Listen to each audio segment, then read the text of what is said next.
Hoje o Camaçari Notícias está recebendo o novo superintendente de trânsito e transporte da cidade, senhor Helder Almeida, a quem eu já agradeço pela presença.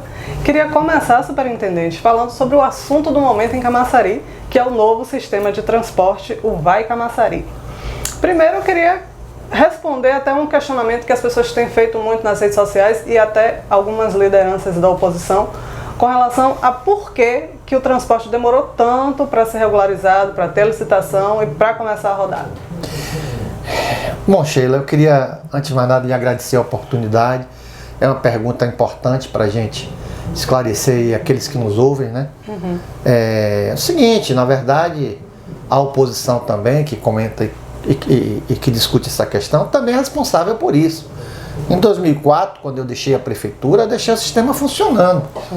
Depois a oposição ocupou a prefeitura por 12 anos, tá certo? E agora nós, 8 anos. Então vamos chegar a 8 anos, temos ainda 6.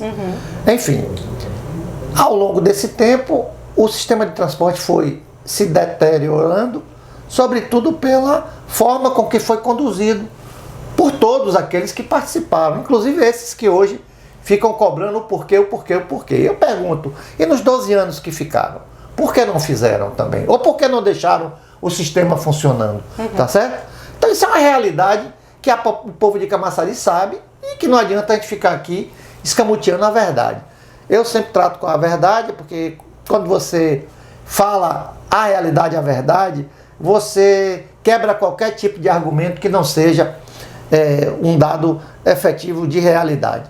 Então, o que aconteceu foi que, ao longo do tempo, pequenos grupos, né, que têm interesse no transporte, sempre fizeram lobby no sentido de prejudicar o transporte coletivo por ônibus e facilitar as outras modalidades de transporte.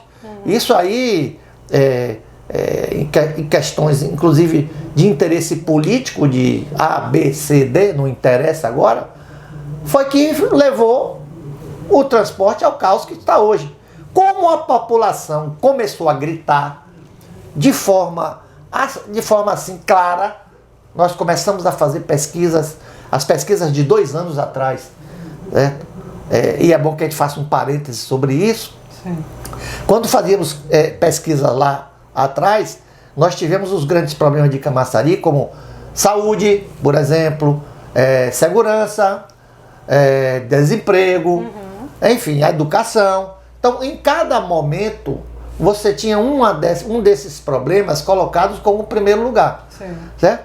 De 2 anos para cá, o transporte se manteve em primeiro lugar, de forma destacada, como um problema muito sério que a população levanta, né? Aponta como um fator importante. Logicamente que, a partir da constatação de que a população de Camaçari entende isso, foi que a gente recebeu essa missão de colocar o transporte para funcionar. Muito vai se debater, muito vai se conversar, mas o nosso objetivo é atender a maioria da população que clama pelo transporte urbano normal. A cidade de Camaçari é a 4ª cidade, segunda economia, e a gente não pode ficar numa cidade pujante como Camaçari sem ter um serviço essencial de transporte para as pessoas se locomoverem, né? Idosos, estudantes, cadeirantes, os próprios empresários da cidade hoje estão fazendo fretamento, contratando carros para poder ir, ônibus para poder levar seus funcionários nas lojas, nas clínicas, enfim, nos seus escritórios. E isso não pode acontecer. Isso é um fator que limita o crescimento da cidade, que limita o crescimento econômico, e a gente precisa gerar emprego, atrair empresas. Então, o transporte, além de atender a população que hoje clama, é também uma forma de organizar a cidade e mostrar que nós somos uma cidade dentro da normalidade, dentro da modernidade, e que precisa ter a sua mobilidade de forma consistente, de forma robusta. Com certeza. Foi feito chamamento público, 6 empresas atenderam esse chamamento, 4 foram habilitadas, sendo que uma dessas 4 vai ficar de reserva, correto? Correto, exatamente. É uma forma que a gente tem sempre de ter porque foram 3 lotes, né? Sim. Então cada empresa ficou com um lote em função da classificação dela. E a quarta empresa, que também é uma empresa que tem condições de assumir a operação de qualquer um desses lotes aí, mas na nota da avaliação da licitação ela ficou um pouco abaixo, ela vai ficar também classificada e vamos efetivar esse relatório para que, em havendo um problema qualquer de uma dessas empresas, a gente possa, de forma imediata, ter uma alternativa para substituição. Eu acredito que as empresas vão realmente investir, porque a prefeitura vai fazer a sua parte nisso aí. Então, eu tenho plena certeza que vai dar certo, e brevemente a gente vai ter aí o ônibus rodando, que é o desejo da população e o nosso também. E a previsão é de que comece a rodar definitivamente a partir da primeira quinzena de junho. Isso, primeira quinzena de junho nós vamos ter os ônibus aí na cidade, né? Muita coisa vai ter que ser feita até lá, instalar a nova bilhetagem eletrônica, as empresas vão ter que fazer as contratações dos motoristas, do pessoal que vai trabalhar no dia a dia, né? Do transporte. Nós temos que fazer toda uma parte de comunicação à população, informando a população sobre como vai funcionar o transporte, horários de linhas e tal. Enfim, é um trabalho que a gente agora vai mergulhar, né, para que a gente realmente, na primeira quinzena de junho, a gente tenha o transporte funcionando e a população utilizando. O que é bom dizer, a população precisa tratar o transporte como uma coisa sua, né?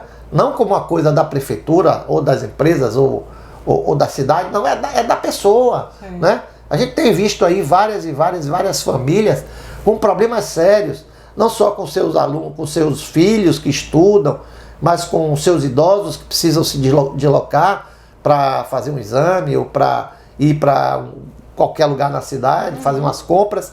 Então a gente tem que realmente acreditar nisso e usar, porque um sistema de transporte coletivo, ele se torna equilibrado quando as pessoas utilizam ele. Quanto mais pessoas utilizar o transporte, mais ele será forte, mais ele será autossustentável. Exatamente. Vamos agora, superintendente, entrar nas polêmicas.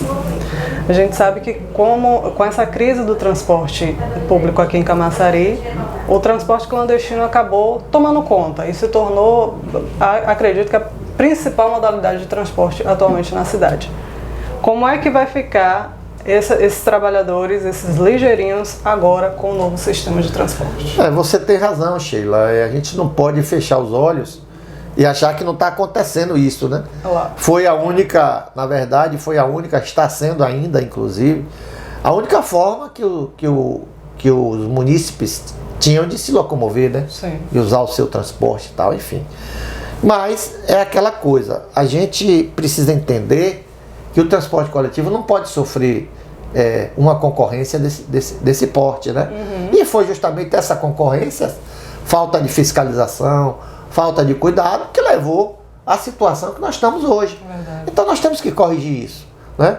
A gente sabe perfeitamente, tenho amigos meus que hoje estão desempregados e que utilizam o serviço do ligeirinho para poder sobreviver, né? Levar o ganha-pão para sua casa. A gente sabe disso, que ninguém é marginal, que ninguém tá fora da lei porque quer, mas pela própria necessidade. Mas nós temos que fazer a opção. Temos que trabalhar para a maioria. E trabalhar para a maioria é colocar o transporte coletivo para funcionar. E, logicamente, controlar essa profusão, né, de carros de ligeirinhos que estão na cidade, que prejudicam as linhas de transporte. Eu disse aqui que as pessoas precisam usar o ônibus, né, para poder manter o serviço funcionando. Né? E isso aí qualquer vetor do transporte da vida. Se você não tem clientes, né, que são os usuários, você não vai sobreviver na sua atividade. Mas aí nós temos que entender isso. Nós vamos aproveitar alguns desses que estão hoje no serviço de ligeirinho. Já falamos com as empresas que venceram a licitação, no sentido daqueles que forem credenciados puderem ser absorvidos, né, por essas empresas, com carteira assinada, com tudo, todo o registro de legal que se precisa, né? Trabalhista. Nós vamos ter aí o transporte complementar, que vem logo agora. Daqui para a semana que vem, se Deus quiser, a gente está publicando um edital de chamamento para o transporte complementar, que são os transporte que vai ser feito em trechos que os ônibus não têm, vamos dizer assim, economicidade para fazer. Né? Você vê em Salvador, por exemplo, você tem aqueles amarelinhos, né? Que chama, ali é um transporte complementar, onde ele vai para dentro do bairro e traz, né, o usuário para os corredores principais de tráfego. Então, é isso que a gente vai fazer aqui também. Então, nesse chamamento, muitas pessoas que estão hoje fazendo parte do transporte do ligeirinho podem se associar a outro, entendeu? Vai ser possível que o MEI, um microempresário individual, possa participar. A gente não pode fazer um contrato diretamente com a pessoa física, mas a pessoa física pode criar um MEI, e aqui em Camaçari, no Sebrae, se consegue facilmente se criar esse MEI de forma rápida, entendeu? E com esse MEI ele poder adquirir uma van, um micro-ônibus ou o que for e fazer parte do trabalho. Agora, sempre vai haver, né, um mercado paralelo do transporte, como existe hoje em qualquer lugar. Você tem aí, por exemplo, os aplicativos. Tem o 99, você tem o Uber, você tem o táxi. Então, são opções que as pessoas podem migrar tranquilamente. Se esse pessoal, por exemplo, migrar para o Uber, vai continuar trabalhando como Uber. A prefeitura não vai poder fazer nada que vai impedir isso, porque é um transporte regulamentado no Brasil inteiro. Então, são várias alternativas para essas pessoas. Então, não é uma coisa que simplesmente vá se tirar ou vá se proibir de que funcione, mas existem várias alternativas, como eu falei aqui, para que eles possam buscar um outro caminho, um novo caminho. Mas a gente tem que também falar a verdade, como eu disse aqui a você, não ficar aqui escamoteando e tentando enrolar, né? Porque o transporte vai funcionar, nós vamos fazer com que o transporte funcione.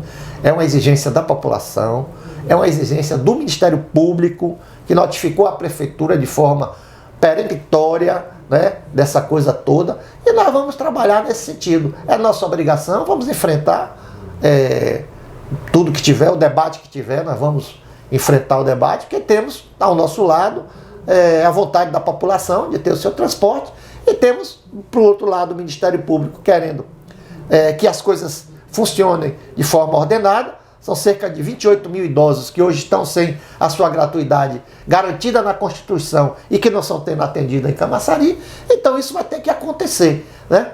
Já disse aqui quais são as alternativas que as pessoas têm para buscar uma nova alternativa de vida. Então é isso aí que a gente vai fazer e espero que tenha esclarecido um pouco essa questão. Acho que sim, até porque acho que o ponto mais importante é esse, absorver alguns desses motoristas no transporte complementar e no próprio sistema de transporte, porque a gente sabe que existem muitos trabalhadores, né, entre esses motoristas de ligeirinho, como o senhor falou, que estão trabalhando nessa modalidade por pura necessidade, não porque querem ser clandestinos, mas porque precisam trabalhar. Exatamente, é isso aí. Outra polêmica, superintendente, a Zona Azul. Quais são os principais benefícios da Zona Azul para o trânsito e transporte de Camaçari? Olha, primeira questão é o seguinte, nós não inventamos nada, certo? A Zona Azul foi criada em 94 pelo prefeito da época, e quando foi em 2010, o prefeito que estava no poder fez uma ampliação da Zona Azul. O que nós fizemos foi apenas a regulamentação dessa lei que foi criada lá atrás. Qual é o objetivo principal da Zona Azul? Primeiro, ordenar a cidade, né? Nós estamos numa situação complicada, tá certo? Onde você não tem um estacionamento rotativo, organizado, você tem prejuízo diretamente no comércio local, né, na vida das pessoas, como eu falei aqui. Então, o primeiro objetivo é ordenar. O segundo objetivo é gerar recursos que vão para o fundo de transporte, que é outra iniciativa que fizemos, para poder fazer com que o transporte se torne equilibrado economicamente. Ou seja, aquelas linhas que se demonstrem de forma objetiva, de forma regular, comprovadamente, que são linhas deficitárias, esses recursos que vão para o fundo de transporte poderão ser utilizados para fazer o equilíbrio com o subsídio, né? E fazer com que, pelo menos, você equilibre receita e despesa nessas linhas e dessa forma você mantenha o sistema funcionando de forma equilibrada e autossustentável. Sim.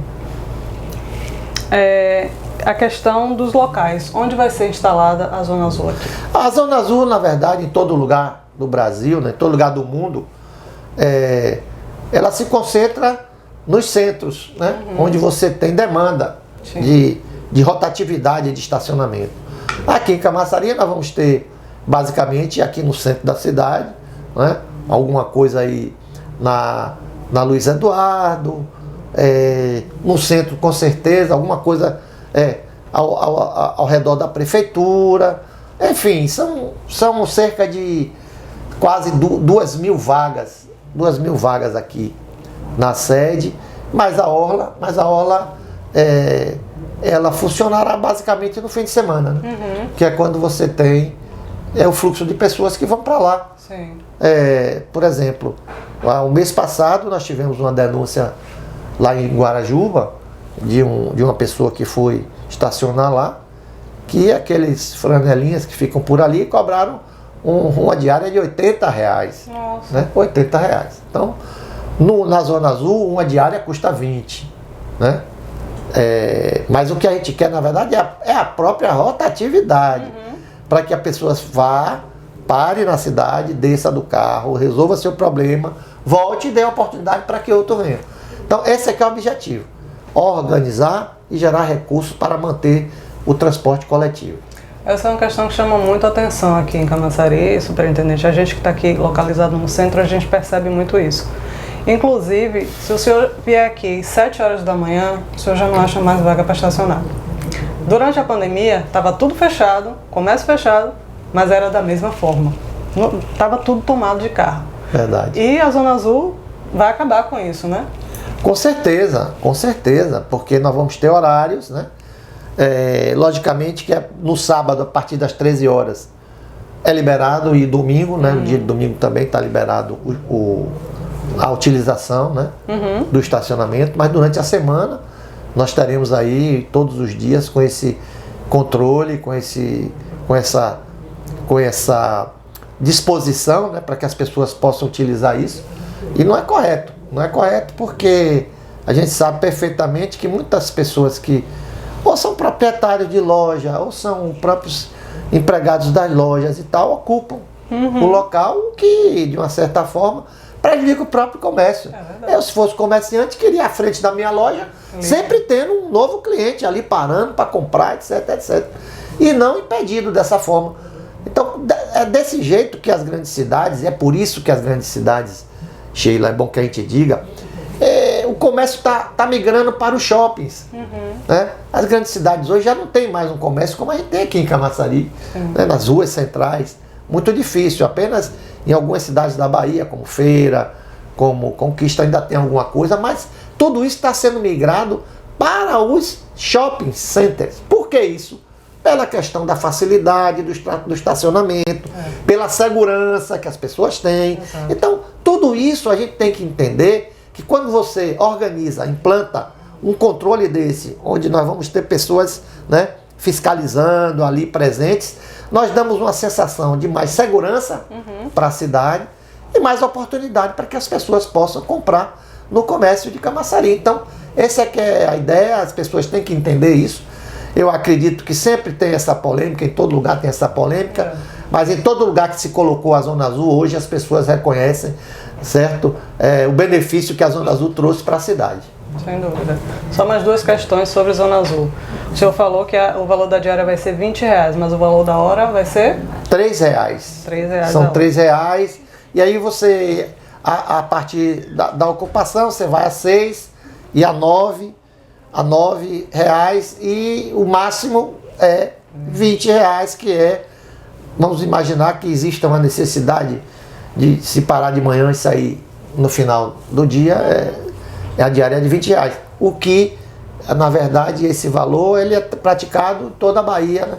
Todo mundo que tem Zona Azul está dentro dessa tabela aí. É uma coisa que é estudada justamente para você dar sustentabilidade, porque você precisa investir na identificação dos locais, você tem que ter equipamentos de controle, isso é uma série de coisas, pessoal, que você vai ter que contratar pessoas para estar na rua, né? Olhando, fazendo com aquela maquininha, quem estaciona na Zona Azul de Salvador sabe, né? Aqueles guardadores antigos, franelinhas hoje, ele tem uma maquininha, a pessoa chega, ele faz a cobrança e tem um percentual disso, o que lhe dá um ganho significativo, né, para a sua vida. Então é isso que a gente quer, gerar emprego também, porque a Zona Azul também gera emprego de forma organizada.